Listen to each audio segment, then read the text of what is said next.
everyone, we're Gabby, Karim, and Jules, and you're listening to the Making of an Incredible MD podcast by Allied to Health. Last season we took you behind the scenes of some of our mock MMI stations. So we've talked about the GAMSAT and we've talked about the interview. So now on to the next step. This season we're talking all things getting ready for med school. We will be running you through what a day in the life of a medical student looks like, what study techniques to know about, what your career is going to look like, and much more. So stay tuned and get ready to get med ready. Hello everyone, welcome to the first episode of our new summer season of the podcast. Before we get started, we'll just introduce ourselves. So my name's Gabby. I'm Karim. And I'm Jules. We've all just finished our first year of med at the University of Melbourne. And Jules, what's the reason behind us doing this podcast season? Well, I guess when we all started med at the start of last year, we just weren't really sure what to expect. We had so many questions, and it would have been so good to have kind of a resource from current students telling us what it was going to be like. So that's kind of why we thought it would be a good idea. Yeah, exactly. So hopefully it helps you guys, and we'll get straight into our first episode, which is all about the big I, Imposter Syndrome. So Karim, can you define what Imposter Syndrome is? Yep, sure can. Just want to preface by saying that Imposter Syndrome can be very different for different people. But in terms of a definition, if that's sort of what you're looking for, it can be defined as a collection of feelings of inadequacy that continue despite evidence of success. So people who are imposters, they suffer from this sort of chronic self-doubt and a sense of intellectual fraudulence that overrides any feelings of success or any external proof of their competence. But that's a very literal definition. In terms of a more casual definition, you can think about how it's a really widely discussed syndrome, which relates to a lot of different people from multiple backgrounds, from multiple professions and genders. It's not just applicable to med students, although a lot of med students do suffer from it. But yeah, what do you think, Abby? How would you define it? Yeah, I think that's pretty on the mark there. For me, it's just this feeling like whatever success that you have achieved, it's been a fluke and that you don't really deserve it. But yes, it is felt in many different ways by many different people. And today we're going to discuss sort of how we felt that in medicine, and each of our different stories are quite a bit different. So hopefully you can relate to some, if not all of them. But there are a lot of misconceptions around imposter syndrome and what it means, because I think a lot of people have different ideas on what it is. So Jules, what are some misconceptions that people should know about? Well, I think the first one that comes to mind for me is, when I first heard of imposter syndrome and I heard of this definition that, Karim just read out to us, I thought to myself, oh, but I actually am an imposter. This does not apply to me because these feelings of being a fluke and being a fraud that I feel are because I actually am an imposter. And I think that so many people will kind of experience that and feel like imposter syndrome doesn't really apply for them. And I think it's important to realize that feeling like you are the actual imposter is the literal definition of imposter syndrome. So if you're listening to this right now and thinking, oh, but that's not me because I really shouldn't be in med, that's probably because you are suffering from imposter syndrome. Yeah, I think that's sort of unfortunately the irony of it is that when you're experiencing imposter syndrome, you feel like you're the only one that's a valid imposter. Everyone else is very successful, but oh no, not you. You can't be successful because despite all the things that you've achieved, you just don't feel validated. And I suppose that's a part of the syndrome itself. But I think another misconception is that people with imposter syndrome tend to think that, well, maybe other people experience this feeling of being an imposter, but not as much as you do. You're a little bit different. You sort of experience it, but on a more real level, in such a way that you actually do feel like a fraudulent person, like you're not as capable as everyone else. And like Jules was saying, I think that's sort of part of the issue, is that you think you're not capable like everyone else is. Yeah. Yeah, and I think also the other thing is that people who are confident in class and who sort of come across as quite confident and capable people, they aren't experiencing it. Because if it's anything to go off, lots of our friends who are very confident, capable people did also experience imposter syndrome. So just because someone's confident doesn't mean they're not experiencing those same feelings that you are. And if you're still a bit confused, think about the game Among Us. And I think that's a perfect definition of what it is. Okay, so we might jump into sort of our own experiences now. So Karim, did you want to start us off with what your experience of imposter syndrome has been? Yeah, sure. So when you get into med school, you're sort of surrounded by these really incredible people. And I think I can attest to say that all the friends I've made this year have been absolutely amazing people. And they're all, really successful in many different fields, not just academically, in med school, but in other aspects of their life, whether they're super, super fit or, they have all of these other hobbies that they're really incredible at.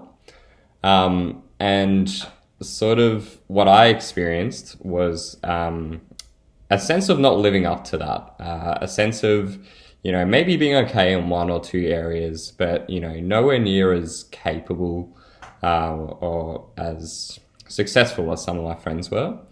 I remember really at the start of the year, I was really used to, in my undergraduate study, I was very used to being quite successful in my class. I'd be scoring quite highly, I was quite up there with some of the other really successful students. And so I had these external things that would kind of validate my definition of success.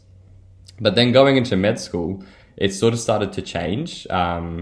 Despite the fact that I was getting quite decent marks and I still felt like I, was doing okay because everyone else is so incredible and so smart and so, wonderful in many different areas of their life. It felt like I wasn't living up to that. I felt like I was an imposter and I didn't belong in this incredible crowd of people.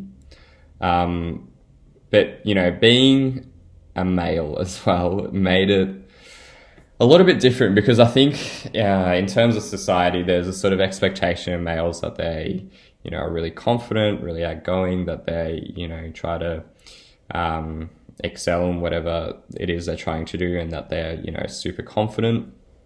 And that made it really difficult because, I wasn't the super confident person. I wasn't as great as everyone else was.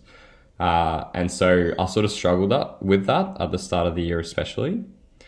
And it was at that point that I sort of started learning more about imposter syndrome and starting to accept where I was in terms of everyone else. And, starting to realize that I needed to be proud of what I had achieved and and the journey that I was currently on. But that was sort of my experience with imposter syndrome this year. What about you, Jules? How did you feel? I think for me, the way that I felt it the most is, I guess, to give you all a bit of a background, for my undergrad degree, I did arts and science. And a lot of the people that I met in, my first few weeks of med were biomed students. So they had done biomed at Melbourne or biomed at Monash.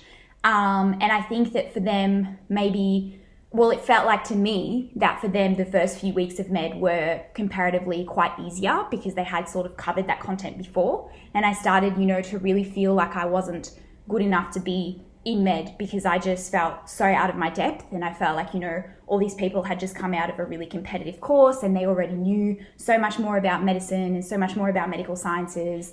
And it made me feel, really overwhelmed. And so, at the beginning, I definitely felt like I wasn't good enough.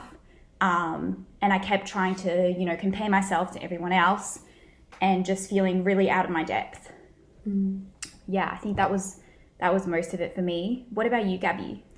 Yeah, so with my background, I actually grew up in rural New South Wales. So I came into medicine through the rural pathway, which sort of is like, for those that don't know, you get bonus points of sorts that I don't think really anyone understands. I still don't understand how it works, but that's how I like to describe it. You get bonus points sort of for getting in, with the preface that they think that you know, you're coming from a more disadvantaged background and you'll probably end up going back and serving in the country as well. So that's the sort of very basic reasoning behind it. But because of that, I felt like maybe I didn't deserve my spot in medicine because, you know, the marks to get in were lower for me. And that maybe it was easier for me to get in, so I wasn't as smart as all these other people that had got in without those rural, you know, bonus points. So when people did speak about imposter syndrome, I was like, no, I am the imposter because of this. But I think once I started to realize that actually the marks to get in were still pretty damn high and it wasn't easy to get in, I think that sort of helped me. But in saying that, every now and again, you sort of still get that little bit of a feeling like maybe because I didn't go to a fancy school and I didn't necessarily get, you know, a great year 12 score and things like that, that maybe I wasn't meant to be in medicine as well. So anyone from a rural background can probably feel that way as well, I think. But yeah, that's my experience with it. I think it's really interesting that we all had very different sort of experiences with imposter syndrome. You know, like we all experienced it in a very different way. But the underlying factor is that we all sort of felt like we didn't belong in something that we worked very, very hard to get into. Mm-hmm. And I think that a lot of people getting into medicine and doing that first year of medicine, sort of are in a similar boat, so to speak. And this is where it's really important to kind of like remind yourself of everything you've done and how hard you've worked to sort of earn that spot. And you really have. I think people, you know, who have just gotten into med school, like you've really worked hard to get into that spot and you do deserve it. And that's something you have to constantly remind yourself of, especially when you're first starting med school. But speaking of which, we've come up with some practical tips about how you can get over imposter syndrome or learn to, suppose, live with it. Because I think you sort of can't get over imposter syndrome. It's something you do really need to live with. Because it comes up again and again in different aspects of your career. And not just in terms of career, but in other aspects of your life as well. You know, we talked about exercise at the start in terms of, you know, what I was experiencing with some of my friends being very fit. But it can come up in lots of different areas. And that's where it's really important to reflect on your own journey and, you know, think about what you'd like to do and just focus on that. Not try to compare yourself to other people. And remember that you do work hard and that you do deserve where you ended up. But in terms of practical tips, Gabby, do you have some for us? Yeah, so I think the biggest thing is talking about it. Once you start that conversation with your friends, family members, whoever you come in contact with, you'll actually realize that everyone has experienced some form of imposter syndrome at some level in their lives, whether it's medicine related or not. So once you start that conversation, I feel like it helps you think about, hey, I'm not the only person experiencing this. And then you can get tips from them about how they overcame it as well. But it also allows you to help your friends and your loved ones when they're experiencing that as well and sort of help, you know, pipe each other up. And that's something that we sort of do in our class. A couple of my friends and I were in the same class and we'd always like answer a question. And then at the end we'd say, I don't know though, because we were too nervous to be wrong or we felt like, you know, that we were this imposter, so we couldn't answer the question. But then we had to keep telling each other, you know, back yourself, you do know things. And the reason why we were able to do that and support each other is because we had that conversation at the beginning. So that's probably the biggest tip from me. What about you, Jules? I think if I had to come up with one tip, and it's maybe a little bit left of field, but I would say also to keep things in perspective and also focus on your personality and your life outside of med too. Because I think sometimes it's very hard to sort of completely eliminate the feeling of imposter syndrome within med, and you're always going to get it and you're going to get it at different points in your life. But I think a way to help stopping yourself from feeling completely overwhelmed by it is also remembering other things about you, you know, your friends outside of med, your family, maybe if you're working, that work or what you did in your undergrad, because I think remembering all your other successes and all the other great things that you've achieved, it can really kind of help remind you of just how confident and how capable of a person you are. So I think that's kind of what I try to keep telling myself as well, is like, you know, yes, I feel a little bit stressed coming into this med course, having maybe slightly less of a biomed background, but also all of the stuff that I've done beforehand has kind of helped me develop my life and develop all these other things about me in other ways. So it's kind of still a positive thing. Yeah.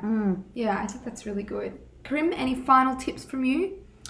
Definitely sort of building on what Gabby and Jules have said, but focusing on your mental health and just remembering that that comes first. You know, your mental health is super important. Don't bring yourself down feeling like you're the imposter, feeling like you don't belong. And talking about it, just like Gabby said, but talking about it so you can normalize your experience and realize that, hey, everyone feels this way at certain points of their life. And so it's really good to talk about it because, you know, your mental health is really important and you need to always put that first, I think. And yeah, just like Jules said, focus on things outside of medicine, but also focus on what you're good at and what you have achieved. You know, we always talk about, like within our friendship group, that different people are good at different things, even within medicine, even within the things that you learn. Different people just seem to pick up things better or worse compared to others. So focus on what you're good at and just, you know, remind yourself that you are good at things and you are capable and you have achieved quite a lot of success in your life, and be proud of that. Sort of, I think, own it is what I would say.